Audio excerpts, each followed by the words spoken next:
Assalamualaikum warahmatullahi wabarakatuh. Alhamdulillah ketemu lagi dalam mata kuliah Akidah Akhlak. Hari ini kita akan membahas judulnya bertambah dan berkurangnya iman. Nah, jadi iman itu kadang nambah, kadang nurun. Ketika nurun itu yang disebut sebagai futur. Bagaimana ciri-cirinya dan bagaimana cara mengatasinya? Insya Allah kita akan bahas dalam waktu 7 menit sampai 10 menit ke depan ya.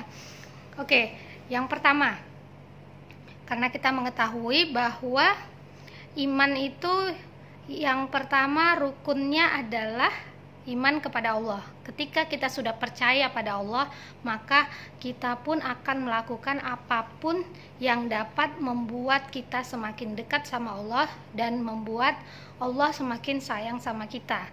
Jadi yang pertama adalah perintah sholat, maka sholat orang yang nambah imannya itu akan semakin lebih baik.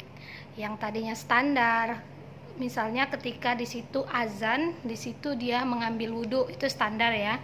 Tapi kalau yang imannya lagi naik, lagi nambah, pasti dia akan duduk di atas sajadah sebelum waktunya azan. Ya minimal 10 atau 15 menit sebelum azan, dia sudah melakukan aktivitas ibadah yang lainnya seperti berzikir, membaca Al-Quran. Jadi menanti waktu sholat.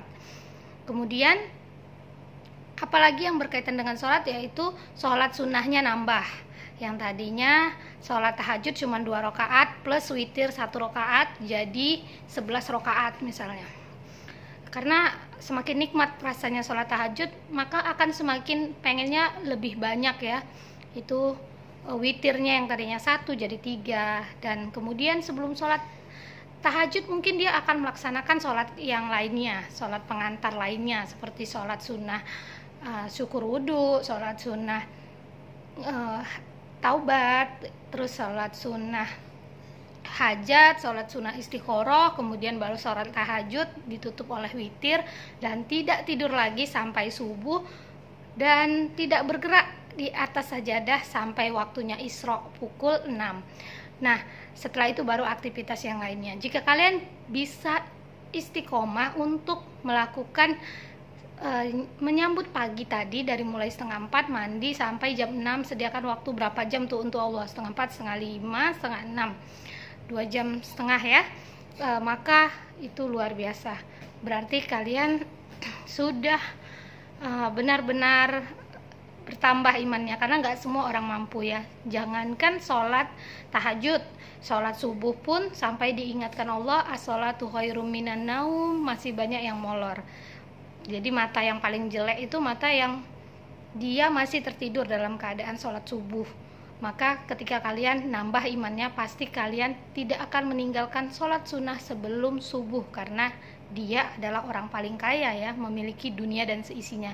Apalagi kalau sholat tahajud, Masya Allah, bagaikan busur panah yang melekat di tengah-tengah busur, tepat sasaran. Doa apapun insya Allah akan lebih mudah dikabulkan Allah, dan kalaupun belum dikabulkan Allah, kita menjadi sosok yang paling tenang, sama tenangnya seperti orang yang sudah dikabulkan Allah doa-doanya. Oke, itu masih yang pertama ya, ciri-cirinya sholatnya semakin lebih baik. Dan yang kedua, semakin mencintai Al-Quran. Setinggi-tinggi level nambah imannya, yang tadinya dia hanya membaca Al-Quran, dia akan nambah menjadi menghafal Al-Quran.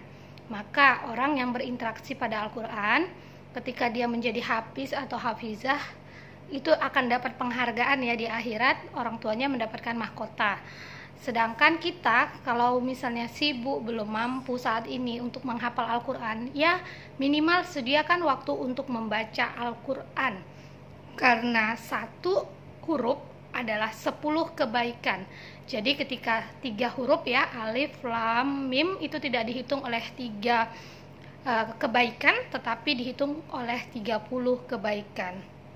Maka perkuat iman, tambah iman dengan membaca Al-Quran setelah sholat misalnya, atau kalaupun tidak waktunya sholat, ketika kita daripada baca novel dan hal-hal yang enggak penting lainnya, lebih baik membaca Al-Quran. Maka saya sudah memberitahu ya, ada 7 surat penting yang kalau bisa istiqomah dalam membacanya, yaitu dimulai dari subuh misalnya, membaca surat Al-Fajar itu untuk menambah keberkahan hidup. Terus kemudian surat Al-Mujammil itu untuk menambah kenikmatan sholat malam, sholat tahajud. Jadi kita kalau udah baca itu seperti doa yang pengennya sholat malam terus itu ya, insya Allah. Kemudian surat Al-Jin untuk membentengi diri kita agar tidak mudah tergoda. Dan kemudian di duha mungkin ya, ketika kalian ada waktunya untuk duha karena mungkin tidak sibuk atau tidak dalam keadaan darurat misalnya lagi dalam keadaan sakit berat atau apa gitu ya, maka setelah sholat duha itu silakan baca surat Ar-Rahman itu agar kita disayangi oleh orang dan Allah menyayangi kita terutama ya. Kemudian di zuhur atau kalau tidak sempat di zuhur, di asar atau setengah-setengah silakan baca surat Yasin, itu juga untuk membentengi diri yang kelanjutan dari Al-Jin tadi ya. Al-Jin tadi mungkin benteng dirinya cuma sedikit karena hanya 1 lembar setengah. Yasin tadi lebih diperkuat lagi.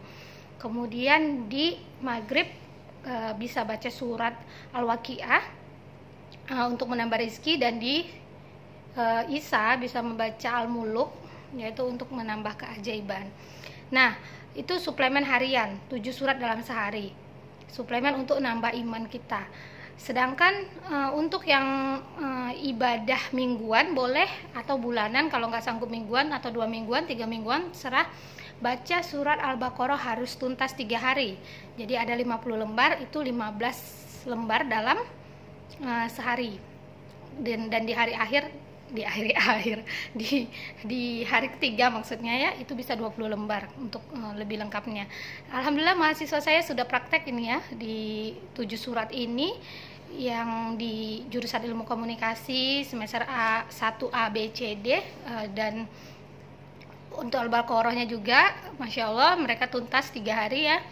Semoga yang lain juga bisa mendapat manfaatnya untuk membaca surat itu. Nah, jadi orang yang males baca Quran itu ya, yang masih 1 ayat aja udah ditutup, yang nggak selera, itu biasanya ya memang nurun banget imannya ya, karena dia tidak suka berinteraksi dengan Al-Quran. Padahal Al-Quran itu ketika dibaca sangat membuat kita itu menjadi tenang. Oke, untuk nambah iman yang selanjutnya, yang ketiga adalah ingat mati. Jadi nggak usah banyak-banyak ya, 3 saja cukup. Kalau kita ingat mati, maka kita akan nambah imannya, karena kita akan takut. Bagaimana caranya agar kita ingat mati? Ketika nggak ada saudara atau teman yang bisa kita jenguk di rumah sakit, silakan jalan-jalan ke rumah sakit, pura-pura aja ada yang mau lihat, pura-pura aja ada yang mau dilihat gitu ya. Yang penting kita kan nggak bohong ya, artinya kita datang ke sana, ngecek-ngecek, ketika ditanya ada yang sakit. Tapi biasanya nggak ada yang nanya ya, kecuali kita sendiri yang lapor gitu mau lihat ini itu. Nah, mudah-mudahan kita melihat di situ dan merasakan bahwa oh kita sehat. Jadi kita itu harus lebih bersyukur. Jangan sampai kita ketika sudah sakit seperti itu baru kita menyesal, karena apalagi kalau kita melihat di rumah sakit itu ada yang sakratul maut ya, maka kita akan lebih takut lagi. Bayangin kalau kita meninggal dalam keadaan belum beribadah secara sempurna, maka siksaannya itu nggak nunggu di neraka. Mungkin di neraka kita nggak tahu masih lama, tapi di dalam kubur, siksa kubur itu yang paling kita takutkan. Jadi kita harus ingat mati untuk bertambahnya iman. Jadi ketika kita sudah ingat mati, maka insya Allah amal ibadah kita akan terus bertambah, apakah dari sisi sholatnya, zikirnya, baca Qur'annya, berbuat baiknya, dan sebagainya.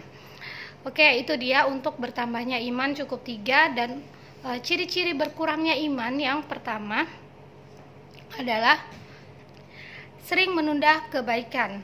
Jadi yang tadinya semangat untuk lebih on time sholatnya, untuk lebih berbuat baik, untuk lebih apa sajalah berbuat baik, tapi nantilah, sebentar lagi lah, itu tanda iman kita sedang menurun. Dan yang kedua, salah pergaulan. Jadi tidak melihat-lihat siapa yang cocok untuk menjadi temannya.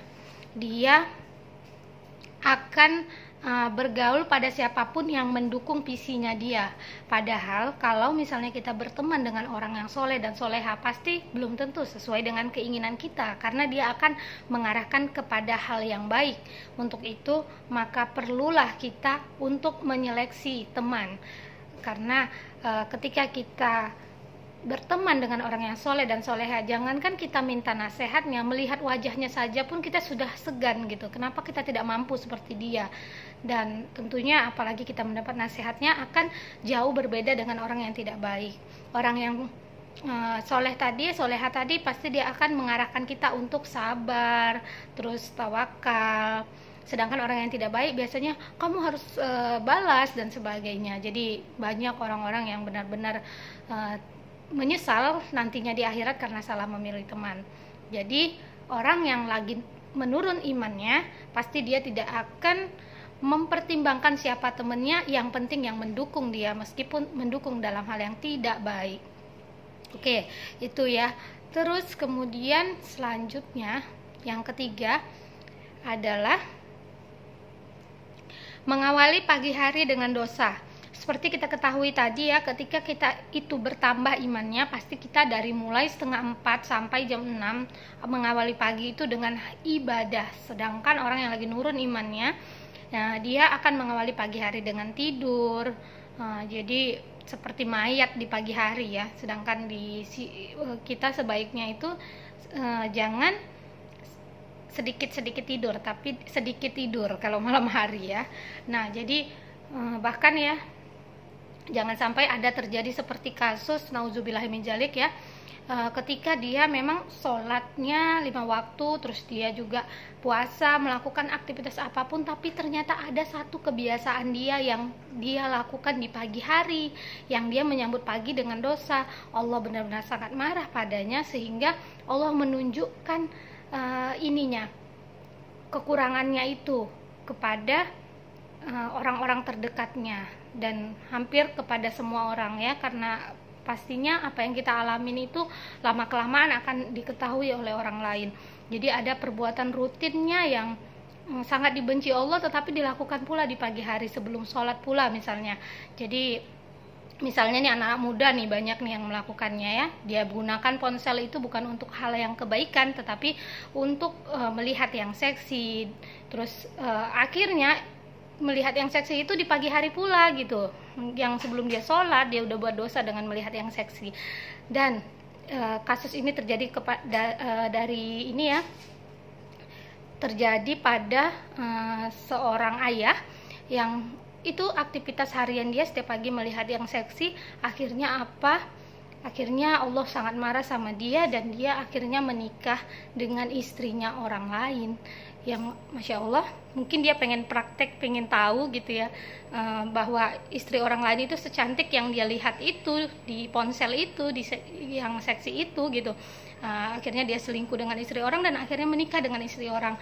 Jadi sedangkan menikah dengan suami orang aja kalau bisa izin yang pertama, jangan sampai melukai orang lain gitu ya. Apalagi kalau kita menikahi istri orang, luar biasa dosanya gitu ya. Karena seorang istri itu harus taat dan harus memiliki suami satu, tidak boleh poliandri gitu ya. Namun itulah warning yang harus kita jaga, jangan sampai ketika iman kita nurun terus kita melakukan aktivitas pagi hari, berpagi-pagilah dalam mencari rizki, tapi ternyata kita berpagi-pagi dalam mencari dosa. Itu ya, semoga kita dapat menghindarinya. Demikian itu ciri-ciri untuk bertambah dan berkurangnya iman. Semoga kita dapat mengetahui solusinya, bahwa ketika iman kita lagi nurun, yang tadinya kita tidak semangat untuk beribadah, bagaimana caranya agar kita semakin semangat beribadah? Maka kita langsung cepat-cepat untuk sholat. Kalaupun kita misalnya sedang dalam keadaan tidak sholat, berzikir, atau kita langsung mendatangi teman kita yang soleh dan soleha, kita katakan padanya, tolong motivasi aku untuk berbuat baik. Atau kalau misalnya lagi nggak pengen jumpa siapapun, silakan nonton YouTube, pergi ke kajian, karena majelis ilmu adalah tamannya surga untuk orang-orang yang benar-benar mau memiliki keinginan untuk ke surga. Surga itu butuh ilmu. Ketika kita ingin ilmu, maka kita harus menuntutnya. Ketika kita ingin dunia, raihlah dengan ilmu. Ketika kita ingin akhirat, raihlah dengan ilmu. Dan ketika kita ingin dunia dan akhirat, raihlah dengan ilmu. Karena pada sesungguhnya kita ini, di dalam jiwa kita ini ada jiwa hewan ternak, yaitu jiwa yang maunya makan, maunya menyalurkan nafsu, meskipun itu pada yang tidak halal. Dan di dalam jiwa kita ini juga ada jiwa hewan buas yang maunya dihargai, sehingga kita meremehkan orang lain, merendahkan orang lain, sombong. Dan dalam jiwa kita ini juga ada jiwa syaitan yang maunya menggoda orang untuk berbuat jahat, sehingga ada teman kita yang untuk bebas untuk melakukan kejahatan. Dan di dalam jiwa kita ternyata juga ada sifat ketuhanan. Itu yang kita panggil dalam Asmaul Husna kemarin ya, bagaimana agar kita sabar. Kita panggil nama Allah ya Sobur, sehingga kita jadi lebih sabar.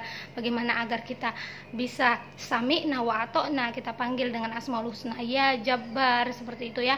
Jadi kita harus tetap bentengin diri kita, bagaimana agar kita bisa menghindari 3 jiwa tadi, jiwa hewan ternak, jiwa hewan buas, dan juga jiwa syaitan, sehingga kita pun memiliki sifat ketuhanan yang pemaaf, baik, sabar. Dan itu yang akan terus membuat iman kita bertambah. Demikian materi pada hari ini, semoga bermanfaat. Assalamualaikum warahmatullahi wabarakatuh.